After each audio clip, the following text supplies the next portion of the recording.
അസ്സലാമു അലൈക്കും. പ്രിയപ്പെട്ടവരെ, ഈ ഒരു സമയത്ത് നമ്മുടെ കൂട്ടത്തിൽ ഒരുപാട് പേര് അറിയാൻ ആഗ്രഹിക്കുന്ന ബലിപെരുന്നാൾ സുന്നത്ത് നിസ്കാരത്തിൻ്റെ രൂപം ഏറ്റവും ലളിതമായി അവതരിപ്പിക്കാനാണ് ഈ വീഡിയോയിലൂടെ ആഗ്രഹിക്കുന്നത്. വളരെ പ്രധാനപ്പെട്ട നിയമങ്ങൾ പറഞ്ഞ് ഒരു പ്രാക്ടിക്കൽ മോഡൽ അവതരണമായിരിക്കും. ഈ ഒറ്റ വീഡിയോ കണ്ടാൽ നമ്മുടെ കൂട്ടത്തിൽ സ്ത്രീകൾക്കും കുട്ടികൾക്കും പുരുഷന്മാർക്കും അങ്ങനെ തുടങ്ങി എല്ലാവർക്കും ഒരു തെറ്റുമില്ലാതെ ഈ വർഷം പെരുന്നാൾ നിസ്കാരം നിർവഹിക്കാൻ പറ്റും. ഇതിൻ്റെ കാര്യങ്ങൾ കൃത്യമായി മനസ്സിലാക്കാൻ പറ്റും. ഒറ്റയ്ക്കും ജമാഅത്തായും നിസ്കരിക്കുന്ന രൂപത്തെപ്പറ്റി കൂടി പറഞ്ഞു തരാം. ഏതായാലും നമുക്ക് നേരെ വിഷയത്തിലേക്ക് വരാം.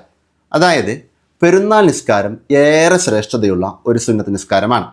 എത്രത്തോളം എന്ന് വെച്ചാൽ സുന്നത്ത് നിസ്കാരങ്ങളുടെ കൂട്ടത്തിൽ വെച്ച് തന്നെ ശ്രേഷ്ഠതയുടെ കാര്യത്തിൽ ഒന്നാം സ്ഥാനത്ത് നിലകൊള്ളുന്നത് ബലിപെരുന്നാൾ സുന്നത്ത് നിസ്കാരമാണ്. അതേപോലെ സുന്നത്ത് നിസ്കാരങ്ങളിൽ ജമാഅത്ത് സുന്നത്തുള്ള സുന്നത്ത് നിസ്കാരങ്ങളുണ്ട്, ജമാഅത്ത് സുന്നത്തില്ലാത്ത സുന്നത്ത് നിസ്കാരങ്ങളുണ്ട്. പെരുന്നാൾ നിസ്കാരം ജമാഅത്ത് സുന്നത്തുള്ള സുന്നത്ത് നിസ്കാരങ്ങളുടെ കൂട്ടത്തിൽപ്പെട്ടതാണ്. അപ്പോൾ ബലിപെരുന്നാൾ സുന്നത്ത് നിസ്കാരവും ചെറിയ പെരുന്നാൾ സുന്നത്ത് നിസ്കാരവും ഒക്കെ ജമാഅത്തായി നിർവഹിക്കുക എന്നുള്ളത് സുന്നത്താണ്, നിർബന്ധമല്ല. അതേസമയം പുരുഷന്മാരാണെങ്കിൽ മാക്സിമം പള്ളികളിൽ പോയി ജമാഅത്തായി നിർവഹിക്കാൻ പറ്റുമെങ്കിൽ അങ്ങനെ തന്നെ നിർവഹിക്കാം. അതിന് പറ്റാത്തവർക്ക് അവർക്ക് പറ്റുന്ന ഇടങ്ങളിൽ പറ്റുന്നത് പോലെ നിസ്കരിക്കാം. സ്ത്രീകളാണെങ്കിൽ അവരുടെ വീടുകളിൽ വെച്ച് ജമാഅത്തായി നിർവഹിക്കാൻ പറ്റുമെങ്കിൽ അങ്ങനെ നിസ്കരിക്കാം. അതിന് സാധിക്കുന്നില്ല എങ്കിൽ ഒറ്റയ്ക്ക് നിസ്കരിക്കാം. ഒറ്റയ്ക്ക് നിസ്കരിച്ചാലും നിസ്കാരം ശരിയാകും. അടുത്തത് ഈ പെരുന്നാൾ നിസ്കാരം നിർവഹിക്കേണ്ട സമയം. അതായത് പെരുന്നാൾ ദിനം സൂര്യൻ ഉദിച്ചത് മുതലാണ് നിസ്കാരത്തിൻ്റെ സമയം സ്റ്റാർട്ട് ചെയ്യുക. ഉച്ചവരെ ളുഹ്ർ വരെ ഇതിനക്ക് സമയമുണ്ട്. സൂര്യൻ ഉദിച്ചത് മുതൽ സമയം സ്റ്റാർട്ട് ചെയ്യുമെങ്കിലും ഏറ്റവും നല്ലത് സൂര്യൻ ഉദിച്ച് ഒരു കുന്തത്തിൻ്റെ അത്ര ഖദർ ഉയർന്നതിന് ശേഷം നിസ്കരിക്കലാണ്. അതായത് സൂര്യൻ ഉദിച്ച് ഏകദേശം 20 മിനിറ്റ് കഴിഞ്ഞതിന് ശേഷം നിസ്കരിക്കലാണ് ഏറ്റവും നല്ലത്. ഒരു ഉദാഹരണം പറയുകയാണെങ്കിൽ 6:10 സൂര്യൻ ഉദിക്കുകയാണെങ്കിൽ 6:30 ശേഷം നിസ്കരിക്കലാണ് ഏറ്റവും നല്ലത്. ഇനി ഒരാൾക്ക് ഉച്ചയ്ക്ക് മുമ്പ് ളുഹ്റിന് മുമ്പ് നിസ്കരിക്കാൻ പറ്റിയിട്ടില്ല എങ്കിൽ അവർക്ക് ഉച്ചയ്ക്ക് ശേഷം നിസ്കാരം ഖളാ വീട്ടലും സുന്നത്താണ്. ആവശ്യം മനസ്സിലാക്കാം. ഇനി പെരുന്നാൾ നിസ്കാരത്തിൻ്റെ രൂപത്തിലേക്ക് വരികയാണ്. ഒരുപാട് പേരുടെ സംശയമാണ് പെരുന്നാൾ നിസ്കാരത്തിൻ്റെ തുടക്കത്തിൽ ബാങ്കും ഇഖാമത്തും വിളിക്കേണ്ടതുണ്ടോ എന്നുള്ളത്. എന്നാൽ മനസ്സിലാക്കാം, പെരുന്നാൾ നിസ്കാരത്തിൻ്റെ തുടക്കത്തിൽ ബാങ്കും ഇഖാമത്തും വിളിക്കേണ്ടതില്ല. ഇതൊരു സുന്നത്ത് നിസ്കാരമാണ്. ഇതിൻ്റെ തുടക്കത്തിൽ ബാങ്കും ഇഖാമത്തും വിളിക്കേണ്ടതില്ല. അതേസമയം നമുക്കറിയാം, ചെറിയ പെരുന്നാളാണെങ്കിലും വലിയ പെരുന്നാളാണെങ്കിലും പെരുന്നാൾ രാവ് മുതൽ പെരുന്നാൾ നിസ്കാരം വരെയുള്ള സമയം നിരന്തരമായി തക്ബീർ ചൊല്ലുക എന്നുള്ളത് ഏറെ മഹത്വമുള്ള കാര്യമാണ്. നമുക്ക് പറ്റുന്നത് പോലെ തക്ബീറുകൾ അധികരിപ്പിക്കാം. ഏതായാലും പെരുന്നാൾ ദിനം കുളിച്ച് വൃത്തിയായി ഉളുവൊക്കെ ചെയ്ത് നമ്മൾ നിസ്കാരത്തിന് വേണ്ടി ഒരുങ്ങുകയാണ്. അപ്പോൾ നമ്മൾ ആദ്യം നിയ്യത്ത് കരുതണം. എന്താണ് നിയ്യത്ത് കരുതേണ്ടത്? ബലിപെരുന്നാളായതുകൊണ്ട് ഏറ്റവും ചുരുക്കിയിട്ട് ബലിപെരുന്നാളിൻ്റെ സുന്നത്ത് നിസ്കാരം ഞാൻ നിസ്കരിക്കുന്നു എന്ന് മാത്രം കരുതിയാലും നിയ്യത്ത് ശരിയാകും. നിയ്യത്ത് കരുതുക എന്നുള്ളത് നിർബന്ധമാണ്. കരുതുന്നതോടൊപ്പം വായക്കൊണ്ട് പറയൽ നല്ലതാണ്. മലയാളത്തിൽ കരുതിയാലും നിയ്യത്ത് ശരിയാകും. എന്നാൽ പലരുടെയും ആഗ്രഹം പൂർണ്ണമായ നിയ്യത്തായിരിക്കും. ആ നിയ്യത്താണ് ഇപ്പോൾ പറഞ്ഞു തരുന്നത്. ഉസല്ലി സുന്നത്ത ഈദിൽ അദ്ഹ റകഅത്തൈനി മുതവജ്ജിഹൻ ഇലൽ ഖിബ്ലത്തി അദാഅൻ ലില്ലാഹി തആല. ബലിപെരുന്നാളിൻ്റെ 2 റകഅത്ത് സുന്നത്ത് നിസ്കാരം ഖിബ്ലക്ക് മുന്നിട്ട് അദാ ആയി അല്ലാഹു തആലക്ക് വേണ്ടി ഞാൻ നിസ്കരിക്കുന്നു എന്നാണ് നിയ്യത്ത്. ഈ നിയ്യത്തോടെ കൂടെ അല്ലാഹു അക്ബർ തക്ബീർ ചൊല്ലി നമ്മൾ കൈകെട്ടുക. ഈ തക്ബീറിനേക്ക് തക്ബീറത്തുൽ ഇഹ്റാം എന്നാണ് പറയുക. നമുക്കറിയാം, നിസ്കാരത്തിൽ നിയ്യത്തും തക്ബീറത്തുൽ ഇഹ്റാമൊക്കെ നിർബന്ധമുള്ള കാര്യമാണ്. എന്നൊരു വിഷയം പ്രത്യേകം മനസ്സിലാക്കുക. ജമാഅത്തായി നിസ്കരിക്കുമ്പോൾ ഇമാമാണെങ്കിൽ ഞാൻ ഇമാമായി നിസ്കരിക്കുന്നു എന്ന് നിയ്യത്തിൽ പ്രത്യേകം കരുതുക. മഅ്മൂമീങ്ങളാണെങ്കിൽ ഇമാമിനോട് കൂടെ ഞാൻ നിസ്കരിക്കുന്നു എന്ന് നിയ്യത്തിൽ പ്രത്യേകം കരുതുക. ഏതായാലും നിയ്യത്തോടെ കൂടെ തക്ബീർ ചൊല്ലി നമ്മൾ കൈകെട്ടുക. കൈകെട്ടിയാൽ ഉടനെ നമ്മൾ വജ്ജഹ് തോതുക. എല്ലാ നിസ്കാരത്തെ പോലെ പെരുന്നാൾ നിസ്കാരത്തിലും വജ്ജഹ് തോതുക എന്നുള്ളത് സുന്നത്താണ്. ഇനി വജ്ജഹത്തുവിന് ശേഷം പെരുന്നാൾ നിസ്കാരത്തിൽ ആദ്യത്തെ റകഅത്തിൽ 7 പ്രാവശ്യം തക്ബീർ ചൊല്ലി നമ്മൾ കൈകെട്ടുക. അത് സുന്നത്താണ്. വജ്ജഹത്തുവിന് ശേഷം അല്ലാഹു അക്ബർ അല്ലാഹു അക്ബർ എന്നിങ്ങനെ 7 പ്രാവശ്യം തക്ബീർ ചൊല്ലി നമ്മൾ കൈകെട്ടുക. ഓരോ തക്ബീറുകൾക്കിടയിലും സുബ്ഹാനല്ലാഹി വൽഹംദുലില്ലാഹി വലാ ഇലാഹ ഇല്ലല്ലാഹു വല്ലാഹു അക്ബർ എന്ന തസ്ബീഹ് പറയാം. അതായത് ആദ്യം വജ്ജഹ് തോതി കഴിഞ്ഞാൽ അല്ലാഹു അക്ബർ.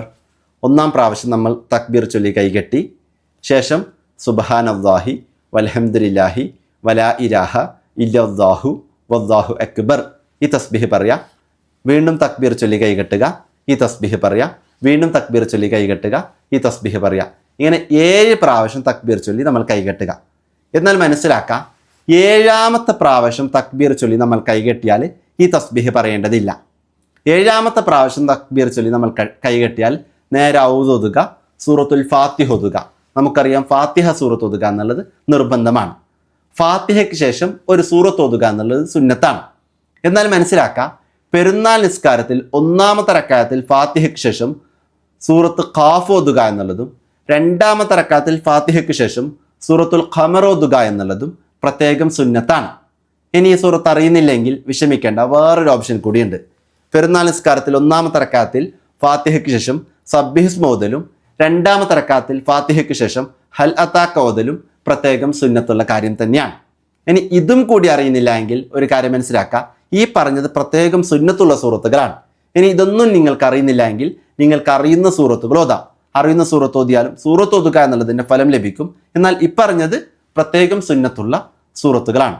ആവശ്യം മനസ്സിലാക്കാം. അപ്പോൾ 1ാമത്തെ റക്അത്തിൽ വജ്ജഹത്തിന് ശേഷം നമ്മൾ 7 പ്രാവശ്യം തക്ബീർ ചൊല്ലി, ഓരോ തക്ബീറുകൾക്കിടയിലും തസ്ബീഹ് നമ്മൾ പറഞ്ഞു. അപ്പോൾ 7 പ്രാവശ്യം തക്ബീർ വന്നു, 6 പ്രാവശ്യം തസ്ബീഹ് വന്നു. ഇനി 7ാമത്തെ പ്രാവശ്യം തക്ബീർ ചൊല്ലി കൈകെട്ടിയതിന് ശേഷം നമ്മൾ ഫാത്തിഹ ഓതി, ശേഷം നമ്മൾ സൂറത്ത് ഓതി.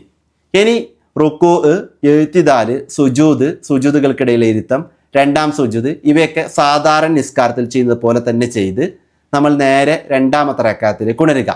അങ്ങനെ 2ാമത്തെ റക്അത്തിലേക്ക് എത്തിയതിന് ശേഷം അല്ലാഹു അക്ബർ എന്നിങ്ങനെ 5 പ്രാവശ്യം തക്ബീർ ചൊല്ലി നമ്മൾ കൈകെട്ടുക. 1ാമത്തെ റക്അത്തിൽ 7 പ്രാവശ്യം, 2ാമത്തെ റക്അത്തിൽ 5 പ്രാവശ്യം പ്രത്യേകമായി തക്ബീർ ചൊല്ലി നമ്മൾ കൈകെട്ടുക. ഇവിടെയും ഓരോ തക്ബീറുകൾക്കിടയിലും സുബ്ഹാനല്ലാഹി വൽഹംദുലില്ലാഹി വലാ ഇലാഹ ഇല്ലല്ലാഹു വല്ലാഹു അക്ബർ എന്ന ഈ തസ്ബീഹ് പറയാം. അപ്പോൾ 2ാമത്തെ റക്അത്തിൽ 5 പ്രാവശ്യം തക്ബീർ ചൊല്ലി നമ്മൾ കൈകെട്ടും. ഓരോ തക്ബീറുകൾക്കിടയിലും ഈ തസ്ബീഹ് പറയും. ഇവിടെയും 5ാമത്തെ പ്രാവശ്യം തക്ബീർ ചൊല്ലി നമ്മൾ കൈകെട്ടിയാൽ പിന്നീട് ഈ തസ്ബീഹ് പറയേണ്ടതില്ല. 5ാമത്തെ പ്രാവശ്യം തക്ബീർ ചൊല്ലി നമ്മൾ കൈകെട്ടിയാൽ ഔദോതുക, സൂറത്തുൽ ഫാത്തിഹ ഓതുക, ശേഷം ഒരു സൂറത്ത് ഓതുക. പറ്റുമെങ്കിൽ നേരത്തെ പറഞ്ഞ രൂപത്തിലുള്ള സൂറത്ത് ഓതുക. അതല്ല എങ്കിൽ നിങ്ങൾക്കറിയുന്ന ഒരു സൂറത്ത് ഓതുക. ആവശ്യം മനസ്സിലാക്കാം. അതിനുശേഷം റുക്കൂ, എഴുത്തിദാല്, സുജൂദുകൾക്കിടയിലെ ഇരുത്തം, 2ാം സുജൂദ്, ഇവയൊക്കെ സാധാരണ നിസ്കാരത്തിൽ ചെയ്ത പോലെ തന്നെ ചെയ്ത് അവസാനം അത്തഹിയാത്തിന് വേണ്ടി ഇരിക്കുക. അത്തഹിയാത്തും ശേഷമുള്ള സ്വലാത്തും ദുആവും ചൊല്ലി നമ്മൾ സലാം വെട്ടിയാൽ അൽഹംദുലില്ലാ നിസ്കാരം നല്ല റാഹത്തോടെ പൂർത്തിയായി. ആവശ്യം കൃത്യമായി മനസ്സിലാക്കാം. ഇനി കുറച്ച് കാര്യങ്ങൾ പ്രത്യേകം ശ്രദ്ധിക്കാം. ഒരാൾ തക്ബീർ മറന്ന് ഫാത്തിഹയിലേക്ക് പ്രവേശിച്ചു. അത് വജ്ജഹത്ത് ഓതിയിട്ട് തക്ബീർ മറന്ന് ഫാത്തിഹയിലേക്ക് പ്രവേശിച്ചു, അല്ലെങ്കിൽ വജ്ജഹത്ത് ഓതാതെ തക്ബീർ മറന്ന് ഫാത്തിഹയിലേക്ക് പ്രവേശിച്ചു.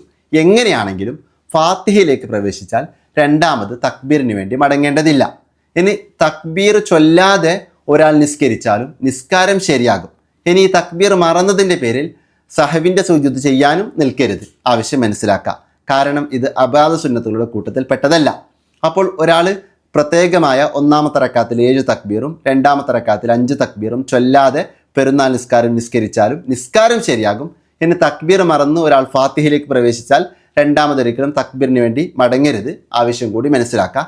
ഇനി അതുമാത്രമല്ല, നമ്മൾ ഈ പെരുന്നാൾ നിസ്കാരം നല്ല ഓർത്തുകൊണ്ട് തക്ബീറൊക്കെ ചൊല്ലിക്കൊണ്ട് തന്നെ നിസ്കരിക്കാൻ വേണ്ടി പ്രത്യേകം ശ്രദ്ധിക്കാം. ഇനി നമ്മൾ മനസ്സിലാക്കേണ്ട ഒരു വിഷയം, പെരുന്നാൾ നിസ്കാരം കഴിഞ്ഞ് ആത്മാർത്ഥമായിട്ട് നമുക്ക് പറ്റുന്ന രൂപത്തിൽ ദുആ ചെയ്യാം. അത് മലയാളത്തിലും അറബിയിലൊക്കെ ആയിട്ട് നമുക്ക് ദുആ ചെയ്യാം. ഇനി പെരുന്നാൾ നിസ്കാര ശേഷം പുരുഷന്മാരുടെ ജമാഅത്താണെങ്കിൽ അവിടെ 2 ഖുത്ബ ഓതുക എന്നുള്ളത് സുന്നത്തുണ്ട്. സ്ത്രീകളുടെ ജമാഅത്തിൽ ഖുത്ബ ഓതേണ്ടതില്ല. ഒറ്റയ്ക്ക് നിസ്കരിക്കുന്ന ആളുകളും ഖുത്ബ ഓതേണ്ടതില്ല. അതേസമയം പുരുഷന്മാരുടെ ജമാഅത്തിൽ പെരുന്നാൾ നിസ്കാര ശേഷം 2 ഖുത്ബ ഓതുക എന്നുള്ളത് സുന്നത്തുള്ള ഒരു വിഷയമാണ്. പെരുന്നാൾ നിസ്കാരത്തെ പറ്റിയുള്ള ഈ അവതരണം എല്ലാവർക്കും ഉപകാരപ്പെട്ടു എന്നാണ് ഞാൻ വിചാരിക്കുന്നത്. നിങ്ങളുടെയൊക്കെ ദുആയിൽ പ്രത്യേകം ഈ വിനീതനെയും കുടുംബത്തെയും ഉസ്താദുമാരെയൊക്കെ പ്രത്യേകം ഉൾപ്പെടുത്തുക. ഇനി ഇസ്ലാമിക വിഷയങ്ങൾക്ക് ഏറ്റവും ലളിതമായി പഠിക്കാൻ വേണ്ടി നാഫി അക്കാഡമിയിൽ കോഴ്സുകൾ ലഭ്യമാണ്. അതിന് ഡീറ്റെയിൽസ് കൊടുക്കുന്നുണ്ട്. താഴെ ഡിസ്ക്രിപ്ഷൻ ബോക്സിലും കമൻറ്റ് ബോക്സിലൊക്കെ ഉണ്ട്. അതായത് നിസ്കാരം, വുളു, കുളി, അങ്ങനെ തുടങ്ങി എല്ലാ വിഷയങ്ങളും ഏറ്റവും ലളിതമായി പഠിക്കാൻ പറ്റും. പെരുന്നാളിലോ പെരുന്നാളിന് ശേഷമുള്ള ദിനങ്ങളിൽ നിങ്ങൾക്ക് ജോയിൻ ചെയ്യാം. ജോയിൻ ചെയ്യാൻ വേണ്ടി nafiacademy.com എന്ന് സെർച്ച് ചെയ്ത് നിങ്ങൾക്ക് ഡയറക്റ്റ് സബ്സ്ക്രിപ്ഷൻ എടുക്കാം. അതല്ലെങ്കിൽ താഴെ കാണുന്ന വാട്സപ്പ് നമ്പറിൽ നിങ്ങൾ കോൺടാക്ട് ചെയ്യുക. നിങ്ങൾക്ക് ഇഷ്ടമുള്ള ഏത് സമയത്തും ക്ലാസ് വീഡിയോകളും ക്ലാസ് നോട്ട്സൊക്കെ ഉപയോഗപ്പെടുത്താൻ പറ്റുന്ന രൂപത്തിലാണ് ക്രമീകരിച്ചിട്ടുള്ളത്. ഇനി നിങ്ങൾ പ്രത്യേകം ദുആയിൽ ഉൾപ്പെടുത്തുക. താഴെ വാട്സപ്പ് ഗ്രൂപ്പുകളൊക്കെ കൊടുത്തിട്ടുണ്ട്, പറ്റുന്ന ആളുകളൊക്കെ ജോയിൻ ചെയ്യുക.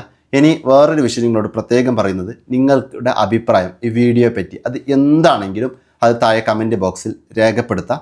മാക്സിമം ആളുകളിലേക്ക് ഈ വിവരം എത്തിച്ചു കൊടുക്കുക. അല്ലാഹു സുബ്ഹാനഹു വ തആല നമ്മെല്ലാവരെയും ഈ വിശുദ്ധമായ പെരുന്നാളിൻ്റെ ബർക്കത്തുകൊണ്ട് നന്നാക്കി അനുഗ്രഹിക്കുമാറാകട്ടെ. ആമീൻ എന്ന് ദുആ ചെയ്തുകൊണ്ട് എല്ലാവരോടും ഒരിക്കൽ കൂടി ദുആ വസിയത്തോടെ അസ്സലാമു അലൈക്കും.